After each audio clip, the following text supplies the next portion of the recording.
There is a letter, one sentence, written by a king and Apos, own hand, on a piece of parchment, in the middle of the night, in a palace that had no business being quiet. And that letter was carried, by the very man it was written to destroy, from the palace, through the city gates, across the Jordan River, to the front lines of a war the king himself had decided not to attend. The man who carried it never knew what it said. We will get to that letter. But not yet. Right now it is spring. And spring in the ancient Near East meant one thing for kings: war season. The ground has dried. The passes are open. The armies move. Every king in the region knows what spring means. They ride out with their men. They lead from the front. That is what kings do. But David stayed home. You need to feel the weight of that detail, because the biblical narrator includes it on purpose. End quote. In the spring, at the time when kings go off to war, David sent Joab out with the king and Apos' men. End quote. David sent Joab. Not himself. He stayed behind in Jerusalem, in a palace full of servants and silence, while his men bled in the desert. And one evening, he walks up to the roof. He sees a woman bathing. She is extraordinarily beautiful, the text says. And David, the poet, the giant killer, the man who once carried the ark of God dancing through the streets barefoot, David asks who she is. He is told, Bathsheba, daughter of Eliam, wife of Uriah the Hittite. Wife. He sends for her anyway. This is not a story about a fallen king. This is not a cautionary tale sewn into the back half of a Sunday school lesson. This is not a story about why God and Apos' favorites always disappoint you in the end. This is a story about what the word in quote, beloved in quote, actually means when it costs everything to say it and mean it. When it is spoken not in ignorance of the darkness ahead, but in full knowledge of it. Because the God who called David in quote, a man after his own heart in quote, did not say that after David and Apos' life was finished and the record was clean. He said it first. He said it when David was still a teenage boy smelling of sheep on a hillside in Bethlehem. And God knew, with whatever knowledge God has of what is coming, exactly what that boy would one day do. He called him beloved anyway. That is the most unsettling sentence in the Old Testament. And by the end of this, you will understand why it might be the most important one. Before we ever get to the roof, we have to go back to a farmhouse in Bethlehem. Jesse has 8 sons. 8 sons. And a prophet of God has just arrived at his door and told him that one of them is going to be the next king of Israel. Jesse brings them out, one by one, tallest to shortest, most impressive to least. The oldest son, Eliab, walks through the door, and even the prophet and Apos' breath catches. Samuel looks at him and thinks, surely this is the one. Tall, strong, everything a king should look like. And God says no, not him. The second son passes. No. The third. No. 7 sons. 7 rejections. And Samuel turns to Jesse and asks, is this all of them? Jesse hesitates. There is one more, he says. The youngest. But he is out with the sheep. Out with the sheep. Not even invited to the audition. The boy and Apos' own father did not think it was worth calling him in. You can read that as a detail, or you can read it as a wound. And if you have ever been the one who was not invited to the table, you know which one it is. But God says, send for him. We will not sit down until he comes. And here is where the Hebrew matters. The word God uses when he passes over the 7 impressive brothers is this. God says he is looking at the lebab, the heart, not the outward appearance, the lebab. In Hebrew, the heart is not just the emotional center of a person. It is the seat of the will, the place where your deepest intentions live, before you have even decided to act on them. The place that knows what you want before your mouth says it. God was not looking for the most impressive man in the room. He was looking for the man whose will was aimed at him. David comes in from the fields. He is flushed from running, the text says. He smells like an animal. And God says, rise and anoint him. This is the one. Samuel pours oil over the head of a shepherd boy who has no idea what is coming. Stay with me. Because what comes next is not what most people think it is. When most people picture David and Goliath, they picture triumph. And it is triumph. But it is not the kind of triumph that belongs on a motivational poster. David walks out to face a giant soldier who is probably 6'9" in his bare feet, armored from head to toe, carrying a spear with an iron point the weight of a small child. And the soldiers of Israel, trained men, battle-hardened men, are frozen on the hillside. They have been frozen for 40 days. David hears what Goliath says, and he says this, and quote, "Who is this uncircumcised Philistine that he should defy the armies of the living God?" End quote. Notice what David does not say. He does not say, "This looks dangerous, but I can probably handle it." He does not say, "God will protect me if I try." He says, "Who dares insult the God of Israel?" The question is personal. The offense is personal. This is not a boy being brave despite his fear. This is a boy who is genuinely, completely, unstoppably offended on God and Apos' behalf. That is the lebub, the heart aligned, the will aimed at something bigger than personal survival.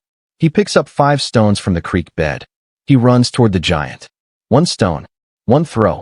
Goliath falls face forward, not backward, face forward, into the dust. And David walks back up the hill.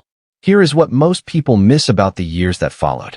After the victory, everything got harder. Saul turned on him. There were years, plural years, of running, hiding in desert caves, sleeping in enemy territory, disguised, pretending to be insane just to survive. David spent more years as a fugitive than he spent as a celebrated hero.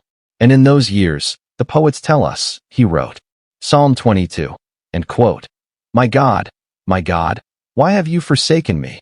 End quote. Jesus will quote this from the cross. David wrote it from a cave. Psalm 57, and quote, "I am in the midst of lions," end quote. He was. Psalm 18, and quote, "He rescued me because he delighted in me," end quote. Written by a man who, at the time he wrote it, had no evidence that rescue was coming. Only the memory of the boy on the hill with 5 smooth stones, and the belief that the God who had aimed his arm once could aim it again. Josephus, writing in the 1st century, described these years of David and Apos' fugitive life as a kind of long preparation, the darkness before the throne. He believed God kept David in the wilderness not as punishment, but as formation.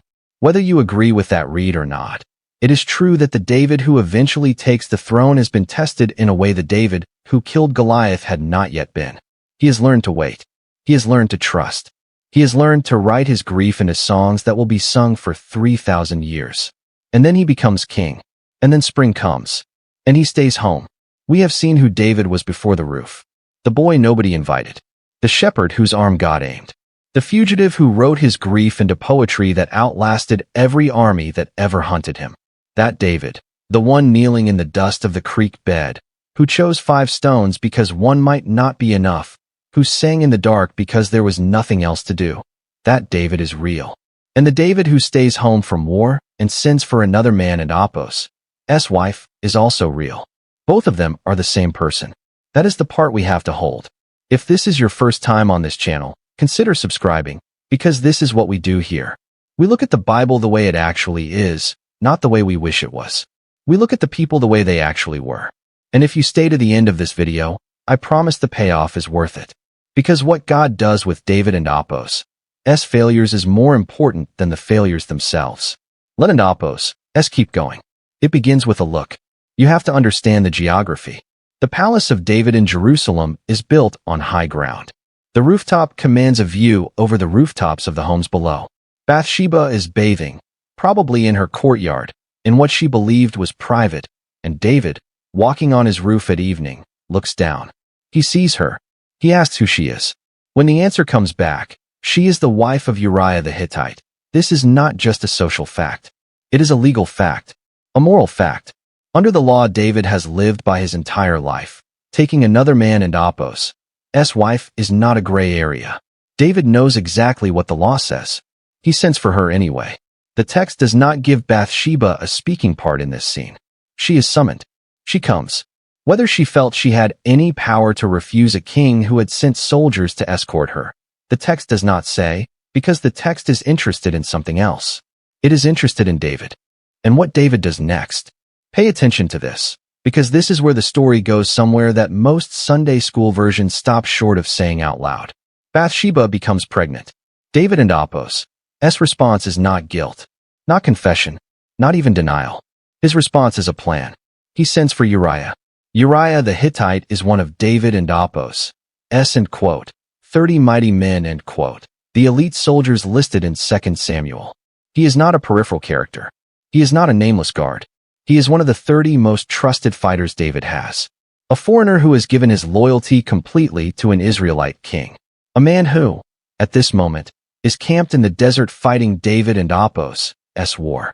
David brings him home. He says, "You have been in the field a long time. Go home to your wife. Rest." David even sends food and wine after him. The calculation is cold. If Uriah sleeps with Bathsheba, the pregnancy is attributed to him. No one has to know. But Uriah does not go home. He sleeps at the palace gate with the other servants. When David asks him why, Uriah gives an answer that should have broken David in half. And quote, "The ark of God and Israel and Judah are staying in tents, and my commander Joab and my lord and Apos' men are camped in the open country. How could I go to my house to eat and drink and make love to my wife?" End quote. Read that again. The man whose wife David has taken, who has no idea what has happened, is sleeping on the ground outside the palace because he cannot enjoy comfort his brothers in the field do not have. He is more faithful to David and Apos' war than David is. He is more faithful to Israel and Apos' God than David is. He is, in this moment, a more righteous man than the man God called his favorite. David tries again the next night. He invites Uriah to dinner. He gets him drunk. Uriah still goes back and sleeps at the gate. And so David writes the letter. One sentence. End quote. Put Uriah out in front where the fighting is fiercest. Then withdraw from him, so he will be struck down and die. End quote. He gives the letter to Uriah. He hands it to him personally, sealed. And Uriah, loyal to the end, faithful to his king even now, carries his own death warrant back to the front lines and delivers it to Joab. Joab reads it. He follows the orders. Uriah dies in the battle. David marries Bathsheba. The author of 2 Samuel, who has been narrating these events in crisp, precise Hebrew, ends the chapter with one sentence that stands alone. End quote. But the thing David had done displeased the Lord. End quote. Just that. No earthquake. No immediate judgment. Just, God saw. God knew. God was not pleased. And for a while, months, possibly, nothing happens. Until Nathan comes to the door. Nathan the prophet is perhaps the bravest man in the Old Testament. He walks into the throne room of the most powerful man in the region, a man who has already demonstrated he is willing to have inconvenient people killed, and he tells him a story. There was a rich man and a poor man. The rich man had flocks beyond counting. The poor man had one small ewe lamb. He raised her from birth. She ate from his table. She slept in his arms. She was like a daughter to him. A traveler came to the rich man and Apos' house. And the rich man, rather than slaughter one of his own animals, took the poor man and Apos' lamb and killed it. David listens. He is furious. End quote. The man who did this deserves to die. End quote. Nathan looks at him. End quote. You are the man. End quote. And the world stops. God says, through Nathan and Apos' mouth, what the full weight of David and Apos' crime looks like from the outside. I gave you everything. I anointed you. I delivered you. I gave you the kingdom and the palace, and if that had not been enough, I would have given you more. And you did this. You killed Uriah with the sword of the Ammonites. You took his wife for your own. You thought I was not watching. David does not defend himself. For words. End quote. I have sinned against the Lord. End quote. Nathan and Apos' judgment comes with 3 pronouncements. The sword will not leave David and Apos' house. Violence in his family, always. What David did in secret, God will do in the open. Humiliation coming publicly. And the child born of this union will die. The child dies. And David does something that confuses everyone around him. While the child is sick, he fasts. He lies on the ground. He refuses to eat. His servants cannot get him up. Then, when the child dies, he gets up. He washes his face. He goes to the house of God. He eats. His servants ask, we do not understand. You fasted while the child was alive. Now that he is dead, you eat? David says, while he was alive, I fasted and wept. I thought perhaps the Lord will be gracious to me and let the child live. But now he has died. Why should I fast? Can I bring him back again? I will go to him, but he will not return to me. There is no comfort in those words. There is only clarity. And for David, clarity, even painful clarity, is something he can work with. But here is what David does not do. He does not fix his family. David has a son named Amnon. Amnon becomes obsessed with his half-sister Tamar, David and Apos' daughter, Absalom and Apos' full sister. Amnon pretends to be sick and asks for Tamar to come bring him food. When she does, he rapes her. Tamar goes to her brother Absalom, destroyed, in torn clothing, with ashes on her head, the ancient posture of a woman whose world has been shattered. Absalom takes her in, and David burns with anger. The Hebrew word is chara, to burn. He burns, and he does nothing. He does not punish Amnon. He does not intervene. He does not go to Tamar. Nothing. Perhaps because punishing Amnon would mean examining his own record. Perhaps because guilt, when it is buried rather than confessed, does not make you more merciful, it makes you more paralyzed. But Absalom is watching. 2 years later, Absalom has Amnon killed. For years after that, Absalom raises an army against his own father and drives David out of Jerusalem. And here is where the story becomes something that no category fully contains. Because the man now fleeing his own capital city, barefoot, weeping, his head covered in shame, is the same man who once danced in those streets with such unbridled joy that his wife watched from a window and could not look away. He goes up the Mount of Olives weeping. His followers weep with him. A man named Shimei comes out to curse him, throwing stones and dirt, shouting that David is getting what he deserves. One of David and Apos' generals offers to go cut off Shimei and Apos' head. David says, "No, let him curse me. Perhaps God has told him to. If even my own son wants me dead, how much more this man?"